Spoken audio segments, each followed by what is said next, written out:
Please welcome to the stage Variety Deputy Awards and Features Editor, Janelle Riley.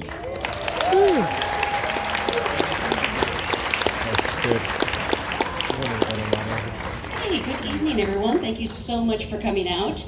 I'm the Deputy Awards and Features Editor at Variety. I guess the voice already told you that. But I'm here to moderate the Storytellers panel for Netflix FYSEE. This is a conversation with some of the multi-hyphenated creative minds behind Netflix's biggest Emmy contenders this season. So please join me in welcoming to the stage. First, we have director Hwang Dong-hyuk, the creator, writer, director, executive producer of Netflix's #1 most watched series ever, Squid Game. This survival drama series has become a worldwide phenomenon, inspiring Halloween costumes, SNL skits, and attracting more than 1.65 billion hours of viewing in its first 28 days after its premiere. Director Wong was also recently named one of Time Magazine's 100 most influential people. And he's here today joined by his interpreter, that's the better term, interpreter Haley, who's amazing as well. Also joining us is Natasha Leon. She is a quadruple threat this season. Co-creator, writer, director, executive producer, showrunner, and star of the Netflix Emmy-winning comedy series, Russian Doll. This series has netted 13 Emmy nominations, the most ever for a Netflix comedy series. And Natasha is, of course, known for starring in the Netflix original series Orange is the New Black, along with movies like Slums of Beverly Hills and But I'm a Cheerleader. Also joining us are Matt and Ross Duffer, the Duffer Brothers, co-creators, executive producers, writers, and directors of Stranger Things. Stranger Things Season 4, Volume 1, logged 335.01 million hours in its first full week of release, and is now on pace to become the third most watched series ever on Netflix.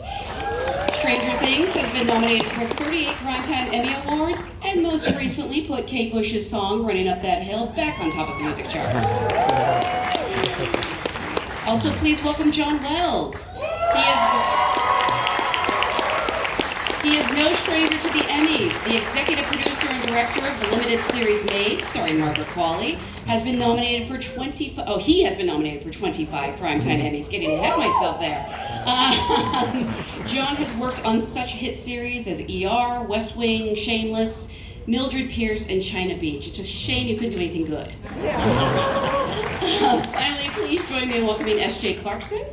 Yes, the director and executive producer of Netflix's limited series Anatomy of a Scandal.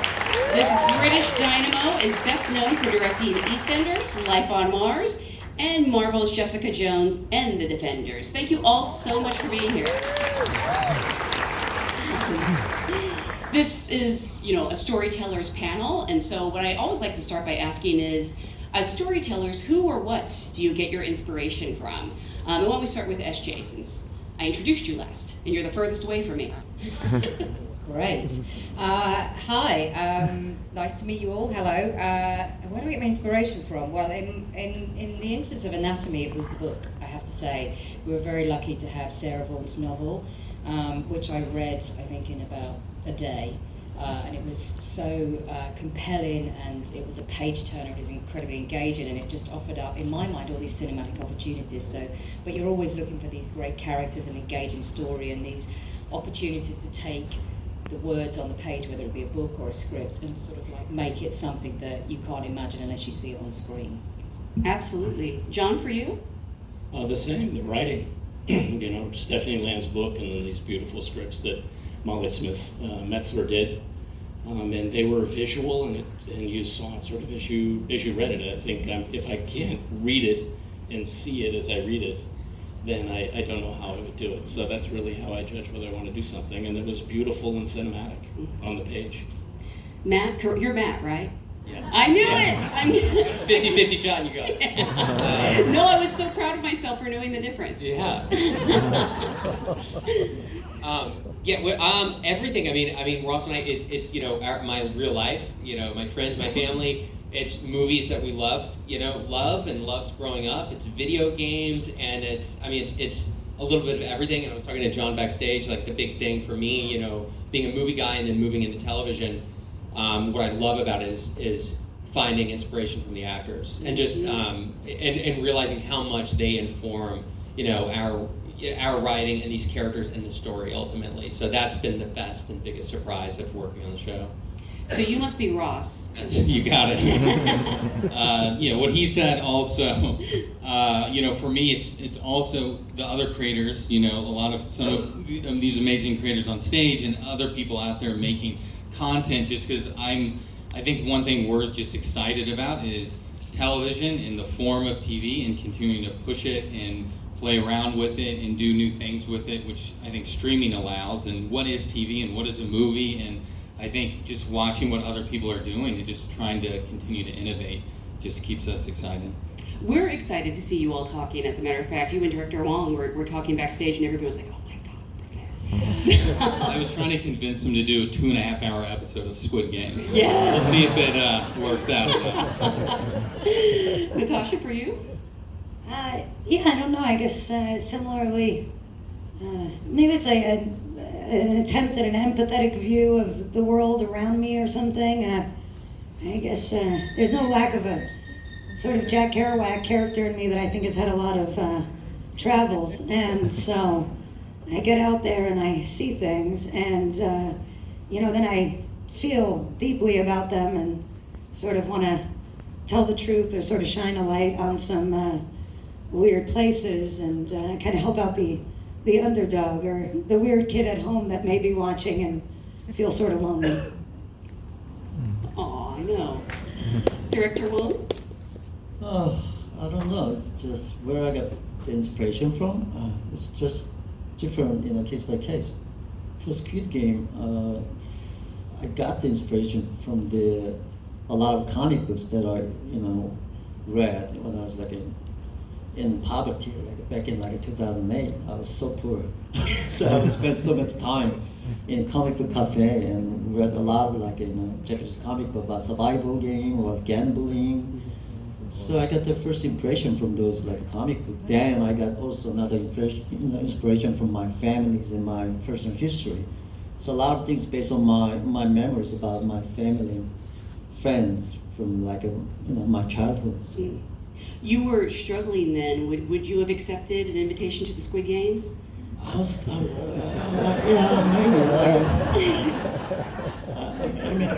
If I don't know, I'm gonna get killed. Yeah. That's right. They actually don't know going in. So yeah, I probably think I would have, and then died in the first game. You actually spent, I think, 12 years realizing Squid Games. I didn't spend 12 years working on it. I mean, I made so many, feature films between those. So I spent 1 year to develop a feature script back in 2009, and nobody liked it. Then I just left it behind. I moved on to the other films. So I directed, I wrote and directed 4 feature films between that script and then the Squid Game TV show. Then I went back to the script back in 2018. I just opened up my laptop again, read the script, and I kind of liked it. And also I thought it might work better now than 10 years ago, because a lot of things has changed, economics and blah blah blah. And so yeah. Was there a moment when you realized it had become a worldwide phenomenon? I remember for a week straight, I just they would never get the title right, but people would say Squid Ink, have you seen, and eventually I started to realize there was this show, Squid Game, that I needed to see. There's a line actually from one of the VIPs. He's what an odd name, Squid Game. It's an odd name. The moment I realized it's going to become something was I got a text message from the school friend from USC. She hasn't contacted for 10, 12 years. All of a sudden he sent me a message what? Did you make this one? Don't? Yeah, you directed the Squid Game? Everyone is talking about it now. I watched it, was great, and went out, and everyone was talking about Squid Game, and like my neighbor was watching TV, and the Squid Game is everywhere here in LA. Then I realized, yeah, something's happening. Yeah. My barometer is always my 76-year-old mother in Hawaii when she's heard of something, and she loves Squid Game. So, although I told her not to watch it, I was like, Mom, it's violent, but she still loved it. I wanted to ask the Duffers, actually, you know what it's like to, have a show come out and be a worldwide phenomenon, and then you come back with more seasons. You have the first part of season 4 out right now. Do you feel the pressure to sort of top yourself every season, or do you have to turn off that voice? I think there's a sense of you look at reactions and responses, and it can be great or not great depending, and then eventually you do have, for us, what we try to do is just try to block out the noise and try to get back into that space that we were in when we first wrote that script, it was just us in an apartment going, I think this seems, we just were excited about this idea and just trying to find that joy again in terms of the writing, and so we just try to do that every season. The only way to really do that is just to shut out the world or any expectations or any of the pressure. That's what we at least try to do. Yeah, I think it's like us and, it's a really small room. We like a really small writer's room, so it's us and 4 people who are really just friends. And it's, I really care what they think, and you just have to the internet is just too massive, you can't worry about it. And it's like, okay, like what gets us excited, what gets my friends excited, and then you do that, and you just forget that so many people are going to watch it, because if you start to think about that, you just go mad. Did you set out to make this the scariest season ever? Because because I thought it was like my I have a theory about like one reason it worked season 1 was like we wanted to make it super scary and failed, and it was like only like medium scary, so it was like super accessible, more accessible than we wanted it to be. And so, but this season we're like, okay, people are on board, let's like, but it still seems like too accessible. So we're gonna have to like. Well, I do have to thank though Squid Game for some of this, because this is the first season we've never gotten a violence note ever. Violence notes? Oh, they always say against the tone. I'm sorry, Netflix, but there's always a shot or 2 shots where they say no. But after Squid Game, it's whatever you want. More violence. Yeah, more violence. They're like, I love that violence. Matt, Wait for season 2. It's coming. Yes. That's amazing that you want to make it less accessible. You're like, we need to lose viewers from season to season. I've never heard someone say that. Natasha, you're in a similar situation. That Russian Doll, the first season was such a phenomenon, and you managed to bring it back for season 2, which I love even more, I have to say. And you changed the genre a little. We went from a time loop to time travel. I'm curious, when did you hit upon that idea, or was that always sort of the plan? I don't know how far out you planned in advance. Yeah, well, thanks for saying that. And I think we always knew it would be somewhat anthological, and that we were going to deviate in some way season to season. I don't think we ever saw it as, season 2 will be her falling down the stairs at, Maxine's party and saying, I can't stop dying again, or anything like that. I guess the question in season 1 was sort of, how do I stop dying? And the natural question in season 2 became, how do I start living? And sort of baked into the title of the show is this idea of a ever-deepening exploration, like a glass onion, that you want to keep getting in there and trying to get to this sort of kernel. I always say, like, it's a detective show, but she's sort of on her own case. Obviously, it's a pretty direct rip in many ways from Altman's Long Goodbye, and the sort of Philip Marlowe and the mumbling and the cat and oatmeal and the deli, and so I think we had a sense of it, but it also made me laugh on some level that people like to reduce season 1 to Groundhog Day, a movie that I love.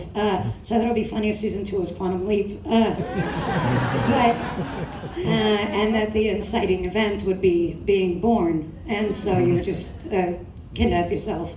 So those are the things that spark joy for us, and yeah, I guess mortality and the nature of time, and is time an illusion, all these kinds of things, and this idea about the arrow of time, and why is it that we can sort of remember the past but we can't remember the future, if arguably all those things are potentially happening at once. I mean, there's a lot of sort of lo-fi quantum physics happening in the show that is helps us to kind of break story and that kind of a thing. So yeah, I think I was also curious about, on some level, it's always a show about PTSD, and I always think that, when you walk into a room, it's like you go in a Starbucks and there's a weird thing that happens and they call your name and suddenly the air changes and you're thrust back to like 5th grade when some weird shit happened to you.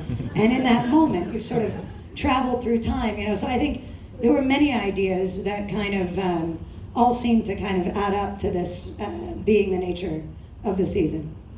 There are things that I feel that they're planted in season 1 that pay off so beautifully in season 2, and I don't know how much of that was meticulously planned and how sometimes you might have just lucked out.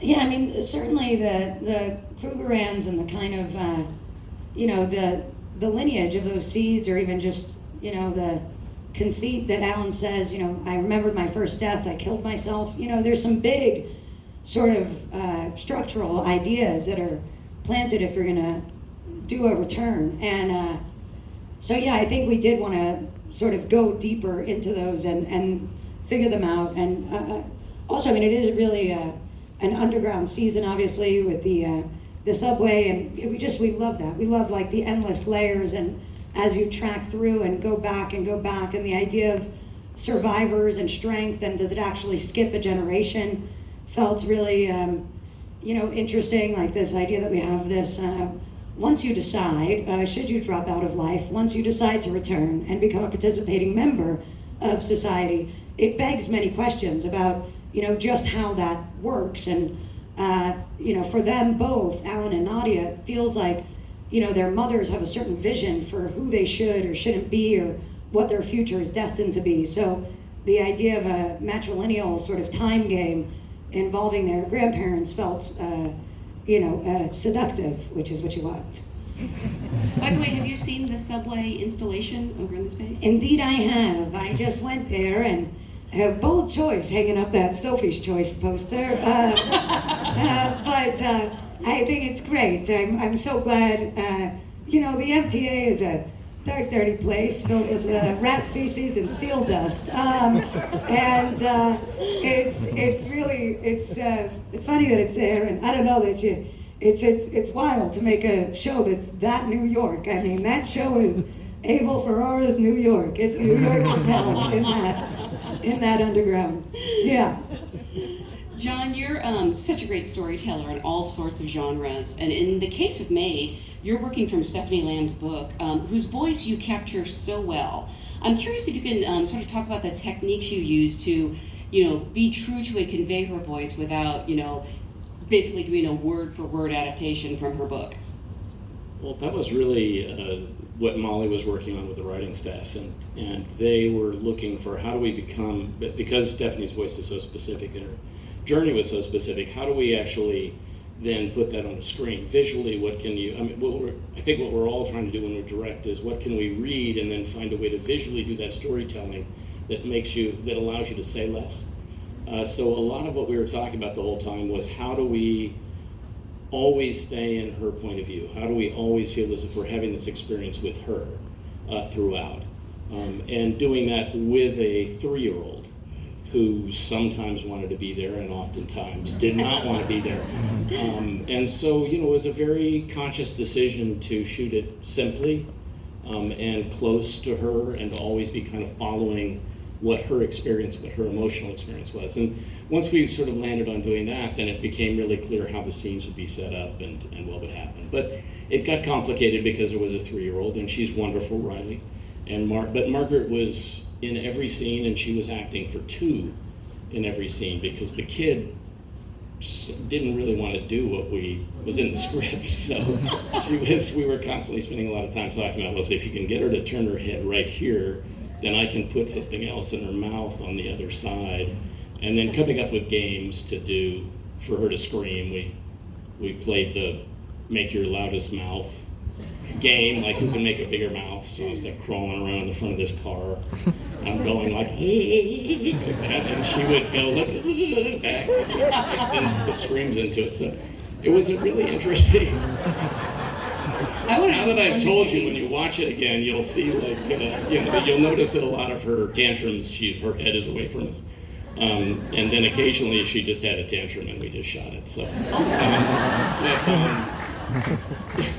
but the challenge was Margaret, who's wonderful in the show, was in every single frame of the show. She was in every single scene for 9.5 months, and a lot of that she was dancing with a 3-year-old. Mm-hmm. So it was trying to make certain that she had what she needed to get the performance that she wanted to give, trying to be helpful in those situations and put the camera in places that would let us feel what she was feeling, but also, frankly, be able to trick what we needed to trick into the little kid. If you have a script with a 3-year-old, I talked to Molly a whole bunch of times during prep. I said, 7? Would it work? And she stuck to her guns and it worked, but it was, yeah. And weirdly, we had the inverse in the writer's room, where originally she was going to go back to the 90s and sort of kidnap 90s Nadia, who was like a, difficult teenager, was going to be Alan and Nadia's day out, and somehow she just kept getting younger until it was a baby being born on a platform. So that's funny. Wait, did you just reveal something about season 3? Oh, never. I would never do such a thing. No spoilers. John, you mentioned the phenomenal Margaret Qualley, and it sounds like she wasn't just acting for 2. In some cases, she was almost directing or acting, coaching. How important is it to have not only a great actor, but someone who is going to work with you in a situation like that? You must have been so grateful. Oh, very much so. And we had lots of conversations about it. It really was a kind of a team effort. Margaret doesn't have any children, and so her real concern from the beginning was, how am I going to discover how to be a mother and to actually do this? And she committed to spending every day off she had. She was working 5 days a week, and then every weekend she spent it with Riley, to the point where at the beginning she was very tentative about saying anything that might upset Riley, like using a stern voice or anything. And by the end she was like, Riley, stop it right now and do this. But it required a constant trying to make certain that we were able to create a space that allowed Margaret to also work. I mean, I think everyone has the experience of when you're dealing with special effects, when you're dealing with children, there's so many other things that are coming in that you're having to worry about, and you have to keep reminding yourself it's about the actor. Mm-hmm. It's about the actor who's in front of you, who you have to create a space for. And so a lot of the job for me was trying to make certain that we, as best as we could hold that space for her and for Andy and Nick and all the other actors to actually do their best work in this environment where we were constantly dancing with a wonderful 3-year-old. All these shows actually have phenomenal ensembles. It's kind of amazing. SJ, Anatomy of a Scandal is also adapted from a book. In the series, a lot of the characters' emotional journeys kind of take place internally somewhat. Was it a challenge to sort of represent their thoughts in an engaging way on screen? I love the way you did it. Oh, thanks. I mean, that was kind of the best bit. I think one of my biggest fears about it is so much of it takes place in a courtroom, which can be really boring. And we're all terrified of courtroom dramas. I think that you're just stuck in these, and especially in the UK. I've shot in both the UK and the US. And in the US, when you do a courtroom scene, you can have people walking around. They can stand up. They can walk to the jury. In the UK, they don't. They stand up. They sit down. They stand up. They sit down.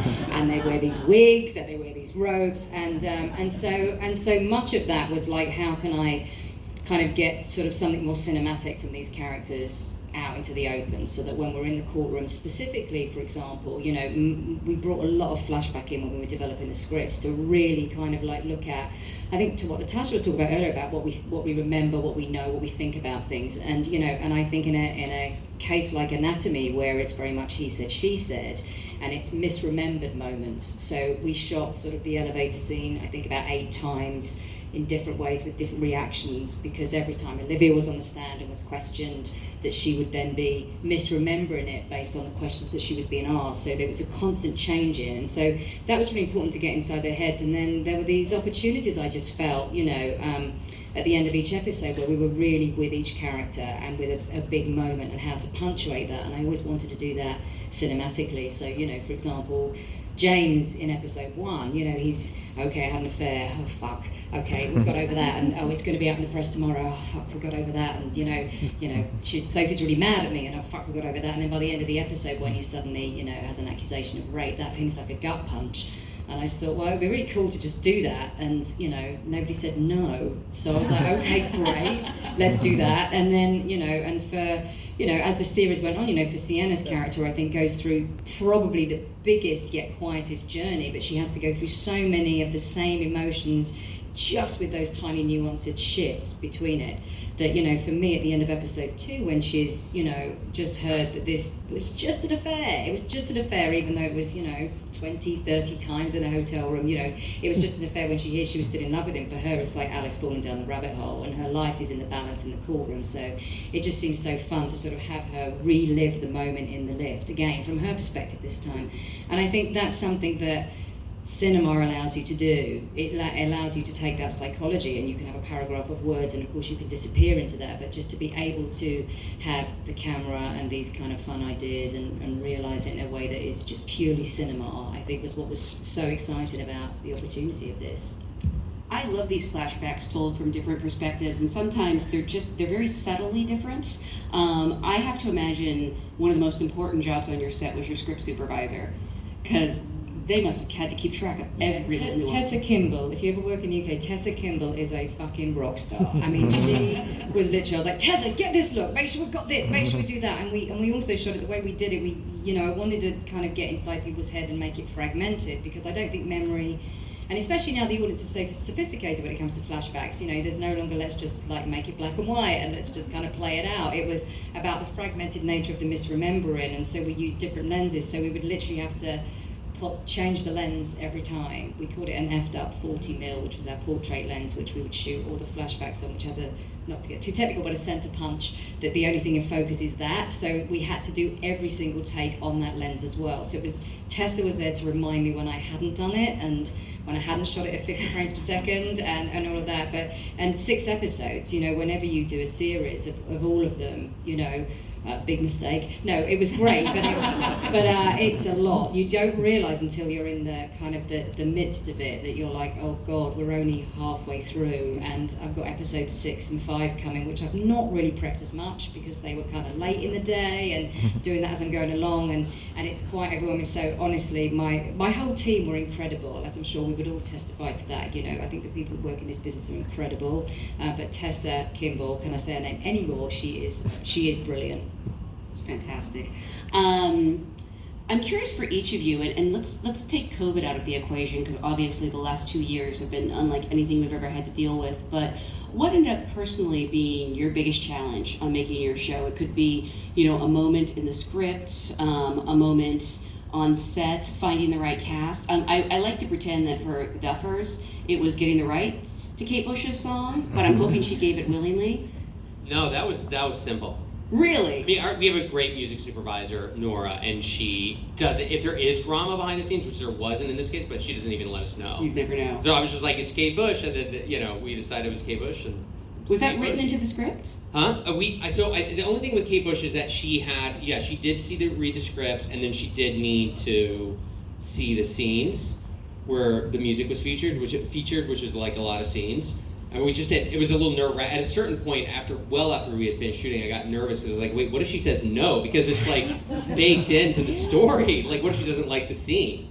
So thank God she liked the scenes. Only once we got a note back from her. She said she didn't like one drum line, and the way we had remixed it. And then Ross and I watched the scene back, and she was right. I mean, she was like, I was like, damn it. Yeah, Kate, you're right. And then we fixed the drum line, sent it back, got approval. But that was as bumpy as it got. Did you have a backup just in case, mentally? No. So then if that was easy, which is great to hear, what did end up being your biggest challenge?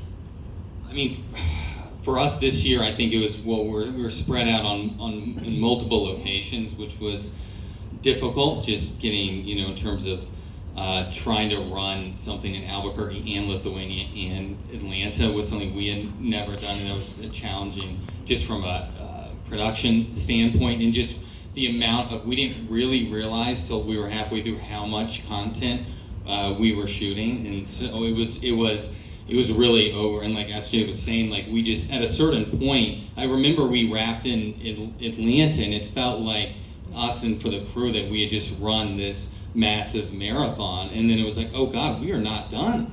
We've got to go to, we have a whole 2 other storylines to go film, and it was to just the stamina just to go to actually pick ourselves up and just keep going. I mean, the same thing just happened in post. We've turned in volume 1, and I was like, my body just collapsed because I was like, I'm done. And then they're like, what are you talking? We've got 4 more hours to go. So we had to just pick ourselves back up and just do it again. So I think we just wrote too much, really, is the problem. No, I think it was also like, but before we did the season, we like reached out to David Benioff and Dan Weiss, who did Game of Thrones, and just wanted to pick their brains on how they did it, how they did that show with that kind of, because we weren't approaching it, we were trying to do a little bit of that in terms of the multiple locations. They were like, it's easy, like you just get a different production team per location. I mean, they're so full of shit. It was like, I'm gonna kill them, like, for real. Like, Your show is done, so. yeah. John, you mentioned obviously working with a young actor. I don't know if that was your biggest challenge, but what were some of the other big ones? Well, what I didn't really realize when we started, there's a lot of DV, domestic violence issues in the show, and the biggest challenge actually for me was when we got to the last episodes, and Molly had written these beautiful scenes in the final episode, which were a meeting of this DV group. And my wife works in domestic violence. That's what she does. So I knew a little bit about it. But we put this group together, and there were about 4 extras, and there were speaking parts, and there were Margaret and a couple of other wonderful actors. And we started this session just to kind of rehearse it, and a number of the women started crying. And I realized we were actually going to do a scene with every woman in the group had a story of some form of either physical abuse or emotional abuse or sexual abuse. So we stopped for a little bit. Cute Tran, a wonderful cinematographer and director who was our cinematographer on the show, we stopped and we actually created a little bit of a group, because I was concerned that we weren't really going to get through the scene until we actually dealt with the emotions that were going on in the room. So we kind of cleared the room out, and we formed up a circle, and everybody kind of talked. Some people didn't, and then we went into shooting. So sometimes when we're doing these things in which we deal with real issues, you run up against moments in which everybody who's there actually has their own traumas that they're experiencing. And as a director, you realize you're actually responsible for creating, I don't want to sound too silly about it, but you have to create sort of a safe vessel for that to happen. People are extremely vulnerable. And that was it ended up being some wonderful scenes. One of the women in the group had actually just left the DV shelter, just accidentally had taken a job, not knowing what it was, as one of the extras. And she had a security animal, a safety animal that she had with her, a stuffed animal that she needed to have with her the whole time, and it just turned into a whole other thing that they were shooting, and that we were shooting, and it comes kind of through at the end, and it was something that I realized it was the 10th episode. It was like the 107th day of shooting or something, and and we were all exhausted, and I was exhausted, and I realized we're just going to take some time and get what we get from actually having that experience. So I think I'm going to look back on that throughout my career as kind of one of those moments that you just sort of step into, that you don't know you're going to be in, and then it's, and when you can capture it directorially, when you're kind of looking at the monitor and you're going, I think we're actually getting something that's real, and I think it's going to come through on screen. Oh yeah. You feel like, oh, this is why we're out at 2 o'clock in the morning in the rain on a 40-degree day. Yeah, it was not an easy shoot, I know, just weather-wise as well. Yeah, we were supposed to shoot in the summer, and then not to complain about COVID, but COVID happened, and we ended up starting, instead of shooting this wonderful sort of Victoria Island, or Vancouver Island and Victoria summer shoot with, you know, beautiful. We were in Vancouver and Victoria in the winter with like, it got dark at like 3:15 and got light at like 9:50 in the morning, and you know, and so, but again, these things happen, and then it's really much very much part of what the show is. Yeah. You know, but it was cold. Yeah, I'm from that area, so I know that. SJ, what about for you? What ended up being the biggest challenge in putting this show together? Well, it was, I mean, one of the biggest technical challenges for me was recreating the Houses of Parliament, if I'm absolutely honest, because, you know, you say, we're doing a show about an MP accused of rape. They weren't interested in us filming there. Or any other government building pretty much in London. So it was like, how do I make the House of Commons out of buildings during COVID? So it was actually made up out of 5 different locations. I mean, the great thing about London is it does have very old buildings and architecturally of that same period, but I had to shoot, you know, Rupert walking through a door in, I think we started shooting in the November, and then he came through the other side of the door in March. One was in London, one was in Manchester, and, you know, so it was just that thing where, you know, again, Tessa Kimball would be like, is that going to match with the wrong side of the line? You know, it was all those type of things. So that was incredibly challenging, I think, you know, on a purely, you know, technical level. But, you know, similarly to John's point, you know, I also have a show that has a lot of issues in it, and it was incredible, I found, that how things would just come up and you'd find yourself going, oh, that's relatable, and, you know, so that was, it is, and it's quite humbling, and as you say, you know, so the challenge is, I think, to keep that, it's to keep a safe space, but also, you know, when you are doing those type of scenes in an elevator, to kind of make sure you get through the day and, like, you know, try and keep a levity, and, you know, it's that balance, I think, so it's that very balance between, that very challenging balance between sort of like taking everything really seriously and also just making sure that you have a lightness of touch to make sure that we can sort of, you know, get through it without all wanting to go home and, you know, sit in a dark room and drink a lot of wine. I mean, I did that most days on a 6-part series shoot, but, you know. I was today years old when I learned that was a set. I really thought you shot in the House of Parliament. That is stunning. Yeah, no, we didn't, and the Old Bailey as well. The Old Bailey was a set. The obviously the corridors and everything weren't, but the actual courtroom was a set. But no, the House of Commons is not the House of Commons. Wow. It's 5 different locations. That's amazing. Natasha, I feel like we should give a shout out to your script supervisor too, because I can't even imagine what that was like keeping track of. But for you, when did it end up being the biggest challenge? Well, so, I mean, similarly to what everybody's talking about with stamina, it's actually really comforting to kind of hear, because, you know, it all happens in a vacuum in the abstract, and you think everybody else has it all figured out all the time, you know?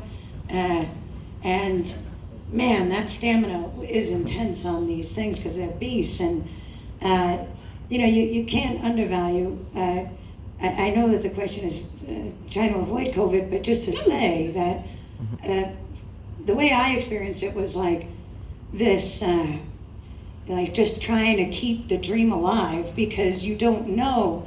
You know, none of us knew if like the world was going to go back to normal, if our shows were going to stay going, and it's like, but now all of a sudden you've got time, and for us, like our department heads, I don't know how these people were like so extraordinary that I think it became a measure of our own sanity or tether to just like stay with the show as our project, to just keep kind of getting it tighter and cleaner and more specific. And I don't know if you guys have seen this documentary, Jodorowsky's Dune. Oh yeah. But man, it really started to feel like that, and I started having these sort of like waking nightmares, like cold sweats, where it would just end up being like that Mobius coffee table book, and there was just one copy, and like it was just going to be the storyboards, which were meticulous, you know. I mean, we were ready, and so then from beyond that, it became about this sort of like responsibility of now loving everybody so deeply. You know, it's a very tight-knit team on Russian Doll, and then the idea of not disappointing them, you know what I mean? Like really carrying that weight and sort of like having that stamina of just, well, you got to keep chugging along no matter what. You got to keep up this sort of like, it's going to happen. I swear, guys, it's going to happen. You know, we just got to keep, let's just go back through the draft and see if we can just shave a little. I mean, like our slug lines were crisp. So, you know, I think mostly it's just, yeah, it's like the gratitude of, you know, that you make these things with people that are really intense, people that believe in a vision, and it's, so you're just carrying that. I did a lot of push-ups and listening to George Harrison. I would try to do those together in the morning so I'd get like the strength of Linda Hamilton, but with like the serenity of George. It didn't work, but that was kind of my daily routine to get it together. That's and I don't mean to laugh, but since everything did come together and the show is great, I feel comfortable laughing because it's not Dune. Thanks, thank you. I know we did it. Director Wong, I don't even know where to begin. I've teased you about this before, but I would think the hardest thing would just be being around that statue of that girl, because she's in my nightmares. But I'm sure you had much bigger challenges. I mean, she's kind of cute. No, she's next door right now, and I'm currently freaked out. Oh, there are some big challenges for me. The first one was my teeth. I have so much like the pain on my toothache, like a toothache. Your tooth? Yeah, when I was shooting, like when I was stressed out, I always had a gum problem. You know, so Are you grinding? Swallowing, you know. So I was not even able to chew at one moment. I was just drinking things, you know, because there's so much pain. Now I ended up like pulling 6 teeth out of my mouth. And I'm still working on my implant. You know. It's like, this is fake teeth. You know. Wait, did this happen during shooting? Yeah, during the shoot. That's what it's like. It's heavy out there. Just trying to tell you. Yeah, another challenge. None of us have teeth. These aren't our real faces. I'm sorry. No, I don't understand. Another challenge was we were not able to keep our set on the stage for long. So let's say, for example, that like a maze like the staircase. I only have like 3 days to shoot the whole thing, because that set like appears from this episode 1 to 8. Mm-hmm. Then I had to figure out, you know, like everything like in 3 days. So I was like so nervous. Like if I miss anything, like then I cannot go back to the set because they're gonna destroy the set in 3 days. So I was so stressed out. It happens like in every set, like except that like the whole like a sleeping place that we kept like for like 3 months, but still it's not long enough to. Mm-hmm. So that was really stressful, but it helped me a little bit in a way. When I shot that, I forgot what is the fireplace to cremate? Oh, yeah. I had like 2 days to shoot on the set, and the last minute, at the end of the whole shooting, I was thinking like, am I missing anything? Am I missing anything? I keep asking myself, and I just realized I need a couple more cuts, like shots. It ended up like it being in episode 8, at the end of the episode 8, the death of Samuel. I didn't plan to shoot those scenes to the masked man put the coffin into the fireplace, and I didn't have that in my storybook. And in the last minute, I came up with the idea. Yeah, I might need it. I might need that the moment the subject is like burning in the cremation place. So yeah, sometimes it helps when I have like some kind of limit. It's make me more like a creative. Yeah. Also, my last challenge was like mentally. I've never been sure this is going to work. I've never been sure about this show. I mean, as you may know, everyone said no to me like in 12 years ago. They said like it's unrealistic, it's absurd, it's too violent, and so I was never been sure about this show. I mean, now it's like I'm sitting here with all these great, creators and talking about my show like becoming a world phenomenon. This is like my dream comes true. I mean.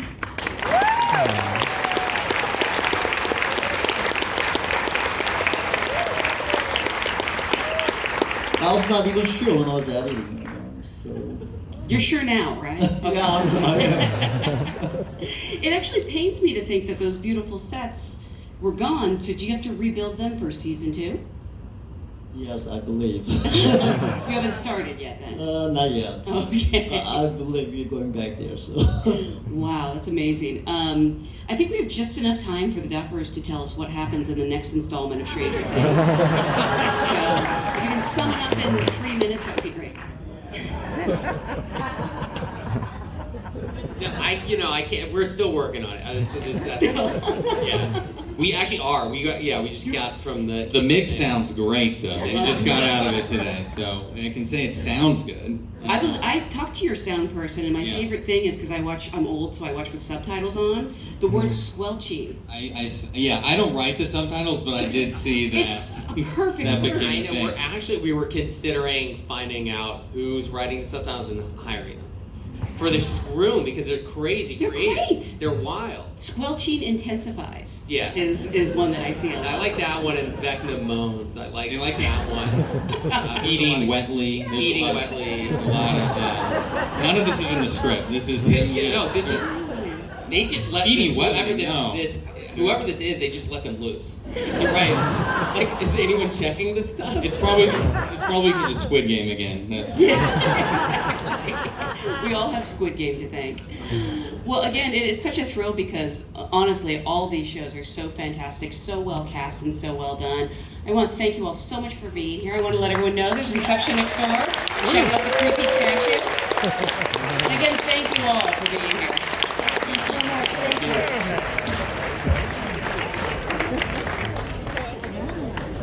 Thank you